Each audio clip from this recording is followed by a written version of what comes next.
আসসালামু আলাইকুম। আহ, তোমরা যারা আমার ভিডিওটি দেখছো এবং ক্লাসটি করছো সকলকে জেএস টিউটোরিয়াল ইউটিউব চ্যানেলের পক্ষ থেকে শুভেচ্ছা এবং অভিনন্দন জানাচ্ছি। আমি মোহাম্মদ জাকারিয়া শেখ। এখন থেকে নিয়মিত আমার এই ইউটিউব চ্যানেলে নবম দশম শ্রেণীর ফিজিক্স এবং কেমিস্ট্রির উপর নিয়মিত ক্লাসগুলো আপলোড দেওয়া হবে এবং প্রতিটি ক্লাস অধ্যায় ভিত্তিক এবং টাইপ ভিত্তিক যে ম্যাথমেটিক্যাল সলিউশন গুলো সেগুলো আপলোড দেওয়া হবে। মূলত ফিজিক্স এবং কেমিস্ট্রির সবচেয়ে যে সমস্যাটা আমরা ফেস করি সেটা হলো যে আমরা সূত্র জানি কিন্তু সূত্র জানি, ফর্মুলা জানি, কিন্তু সেটা প্রপারলি অ্যাপ্লাই করতে জানি না, অর্থাৎ কখন কোন সূত্র ইউজ করব সেই সূত্রগুলো আমরা জানি না। তো আমি একটা অধ্যায় সাধারণত তিনটার ক্রাইটেরিয়া অনুসরণ করে শেষ করব। প্রথমত আমরা ডেফিনেশন গুলো পড়বো, বিশেষ করে ফিজিক্সে ডেফিনেশন গুলো পড়বো, এরপরে থিওরি পড়বো এবং একেবারে শেষে আমরা ম্যাথমেটিক্যাল যে সলিউশন গুলো আছে, ম্যাথমেটিক্যাল যে প্রবলেম গুলো আছে সেগুলো সলভ করার চেষ্টা করবো। তো আশা করি তোমরা ক্লাসগুলো করবা এবং উপকৃত হবা, এবং যারা ক্লাসগুলো করবা অবশ্যই সঙ্গে খাতা এবং কলম নিয়ে ক্লাসগুলো করার চেষ্টা করবা। নয়তো আসলে বোর্ডে যদি কোনো গুরুত্বপূর্ণ জিনিস থাকে সেক্ষেত্রে অবশ্যই নোট ডাউন করতে হবে, এবং পরবর্তীতে কোনো সমস্যা হলে সেটা টিচারকে দেখাতে হবে। এটি আমাদের পড়াশোনার নিয়ম। তো তোমরা অবশ্যই আমার বোর্ডে যেগুলো থাকবে সেগুলো নোট ডাউন করবা। আশা করি তোমরা ক্লাসগুলো করে উপকৃত হবে এবং বেশি বেশি শেয়ার করবা, যাতে করে তোমার সহপাঠী বা অন্যান্য যারা আছে তারা অবশ্যই উপকৃত হয়। তো আমরা আজকে পড়ব ফিজিক্স নবম দশম শ্রেণীর পদার্থবিজ্ঞান অধ্যায় 2 গতি সম্পর্কে পড়ব।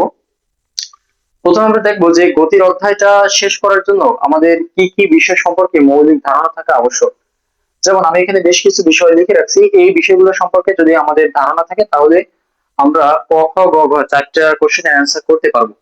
তো আমি তোমাদেরকে এমন ভাবে করানোর চেষ্টা করবো যাতে করে তোমরা নিজেরাই সূত্র অ্যাপ্লাই করতে পারো এবং যে কোনো সমস্যা নিজেরাই সলভ করতে পারো। একজন টিচার সে যদি সম্পূর্ণটাই একদম সলিউশন করে দেয় তাহলে স্টুডেন্টের জন্য এটা আসলে তেমন একটা ভালো ফলাফল দেয় না, কিন্তু সে যদি পথটা দেখিয়ে দেয় সেক্ষেত্রে স্টুডেন্টের অনেক উপকার হয়, এটা আমি মনে করি।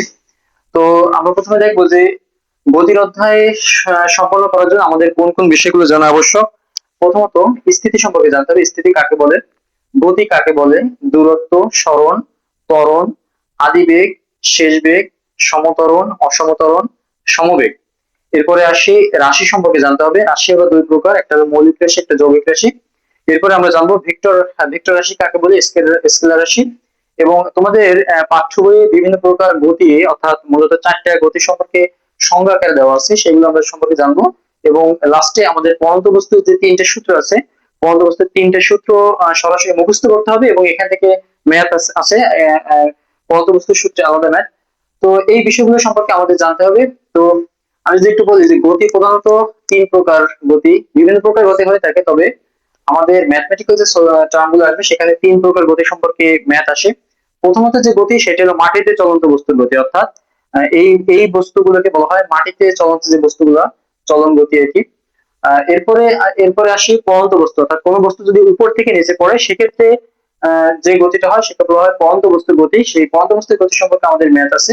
এবং আরেকটা গতি আছে সেটা হলো, যেমন একটা ফুটবলে যদি কিক করা হয় সেক্ষেত্রে ফুটবলটা কিভাবে পড়ে, এইভাবে যে পড়ে না।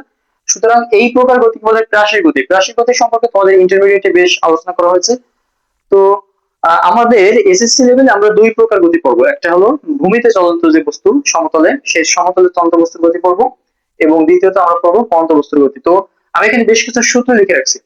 সূত্র হলো কি, তোমরা অবশ্যই খাতায় একটু নোট ডাউন করো। এটা এখানে যা যা আছে হুবহু একদম এই ক্লাসের কন্টেন্ট সামারি যে বলতে বলে, এটা আমরা এই ক্লাসে এই বিষয়গুলো পড়বো। তো প্রথমে যে সূত্রটা is equal to u t plus half a t square, এই সূত্র সাতটা সূত্র কিন্তু অত্যন্ত গুরুত্বপূর্ণ। এবং এই সাতটা সূত্র যদি কেউ মুখস্থ থাকে, বিশেষ করে আমাদের এই সামনে যে বাংলা লেখাগুলো কিন্তু খুবই জরুরি, কারণ এই বাংলা লেখাগুলোতে মনে রেখেই আমরা আমাদের সূত্রগুলো অ্যাপ্লাই করবো। প্রথমে আসি, বস্তুটা যদি সুষম ত্বরণে চলে সেক্ষেত্রে সূত্র হলো s equal to u t plus half a t square. এবং বস্তুটা যদি সুষম ত্বরণে বা মন্দনে চলে সেক্ষেত্রে আমরা সূত্র ইউজ করবো v square equal to u square plus 2s। আর বস্তুটা যদি সমবেগে চলে সেক্ষেত্রে সূত্র হলো এস ইকুয়াল টু ভিটি। গড়বেগের ক্ষেত্রে সূত্র আসবে s equal to u plus v by 2 into t. এবং n তম সেকেন্ডে অতিক্রান্ত দূরত্বের ক্ষেত্রে সূত্র আসবে u plus half of a into 2t minus 1। আর এই যে দুটো সূত্র, এই দুটো সূত্রের সাহায্যে আমরা ত্বরণ বের করতে পারি। আমি প্রত্যেকটা সূত্র সম্পর্কে আলোচনা করব, ম্যাথমেটিক্যাল টার্ম সম্পর্কে দেখাবো, তবে এই সূত্রগুলো প্রথমে দিয়েছি, তোমরা প্রথমে একেবারে খাতায় নোট ডাউন করবা। ওকে।